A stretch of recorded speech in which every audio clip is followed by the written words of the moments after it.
Vayelekhu, Shenehem, Yahdav. Rabbi Lati, great to see you. How are you? How's it going?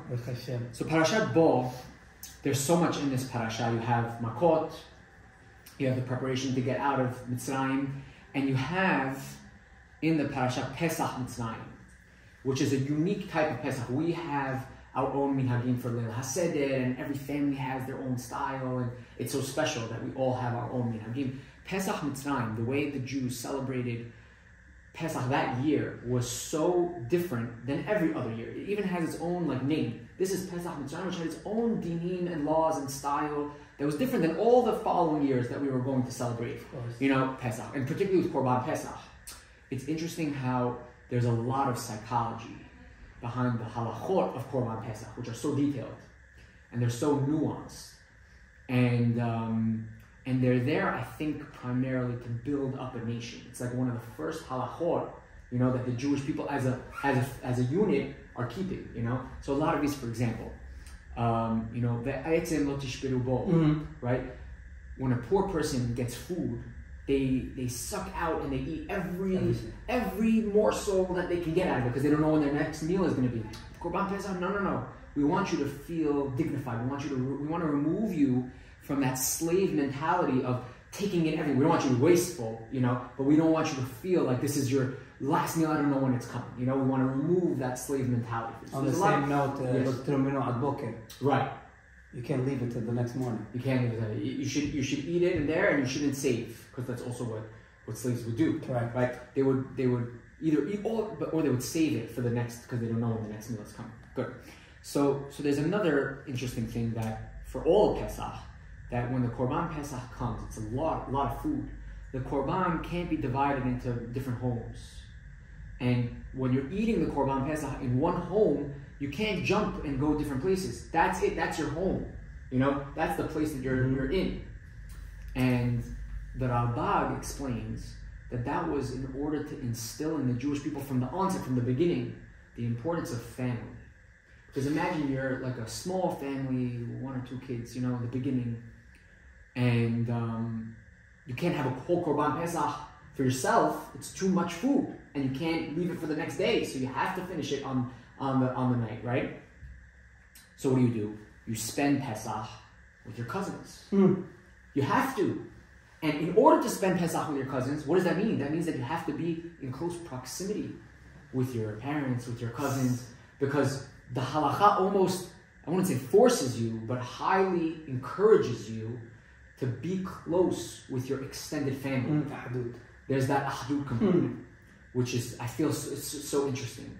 That from the onset of the Jewish people, there's a message that's coming to say, Am Yisrael is made up of families, not individuals. It's made up of families. And what we try to do is we try to keep those families as close together as possible. And the Korban Pesach maintains that, You have to be together. And you can't eat home and then go over afterwards even. You have the whole time, the whole seder, you're all together throughout the entire time in order to keep those bonds, because it's easy for families to drift as they get bigger. Baruch Hashem, the beracha is there's more families, more people, more kids, they get married, they have more, and then they spread out. So no. You're growing, but you got to stay together. And this forces you to stay together in that way. Maybe we could say, on your note, the pasuk says, "Lo tatzir min al-basar min al-bayit hutza." Yes. Right? Yeah. You're counting it together. Perek Yud Bet, pasuk Mem Vav. בבית אחד יהיה אחר, ותוציא מן הבית מהבשר חוצה, ואצם לא תשברו בו. Right, so בבית אחד יהיה אחר, as you were saying on your note, in everybody together, לא תוציא מן הבית מן הבשר חוצה. Basar doesn't only mean meat. Basar means your own flesh, your own people that are related to you. Don't kick them out. Wow. לא תוציא מן הבית מן הבשר חוצה. Wow.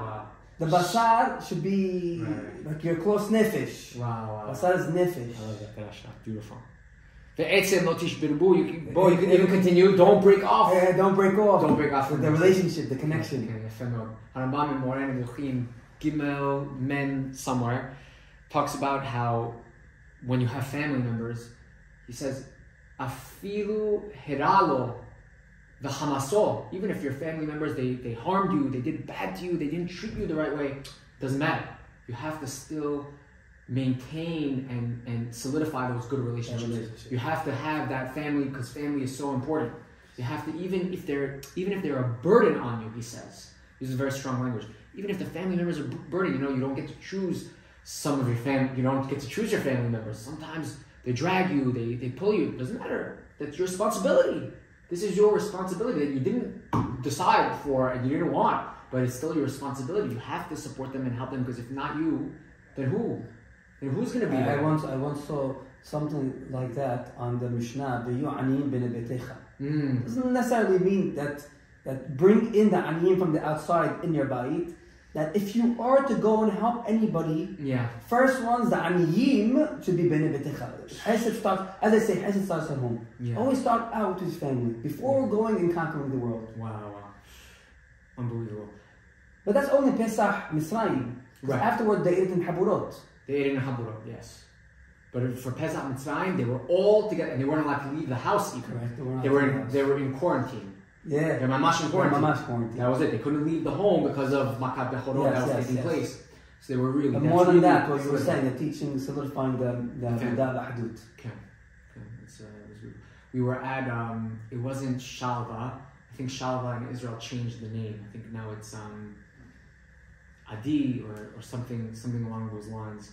And the presenter over there, kids with special needs and so on, was saying how the strength of a nation isn't measured by the strongest in the nation. The strength of a nation is measured by the weakest in the nation.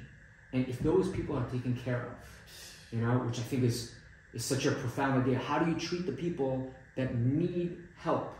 And a nation is really based on the families. The stronger the families, the stronger the nation. That's a nation with strong families is a strong nation. That's I think the key idea that we're seeing over here we're all one. Yes, we're all one, and we all need to be strong together. And we all need to help each other out, because when there's weak links, that means everyone is weak now. Those are the weak. That's where Amalek targets. That's who we're targeting. And now that we have a little bit of a winter break, this is I think the time to spend time with family. Much needed time to spend time with family, to strengthen those bonds, to reinforce those ideas, and to enjoy the beracha that Borei Olam gave us. Chacham, why don't you just share with the viewers about the emails and the comments? Yeah, we've been getting some very inspiring, very inspiring emails, and we want to hear from you. Vayelekhu2@gmail.com. Any questions on halacha, on the Perashat, ideas that you want to hear from.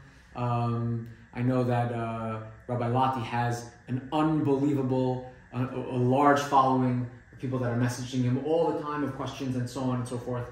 So please send in those comments and emails, and we want to hear from you, feedback and so on. Shabbat Shalom. Enjoy your break. Shabbat Shalom.